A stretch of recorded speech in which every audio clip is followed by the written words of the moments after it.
trọng mòn chmun chmun F1 enter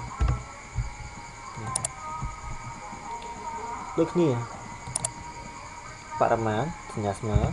លុបអាប់វងចប់មក express លើវាទាំងអស់វា select លើលេខទាំងអស់អូខេ F4 បាទហើយវាចាំមកចប់យើងមើលយើងចូលលើអីចូលលើបរិមាណនេះចង់រកបរិមាណចូលលើបរិមាណមកណាចូលបរិមាណមក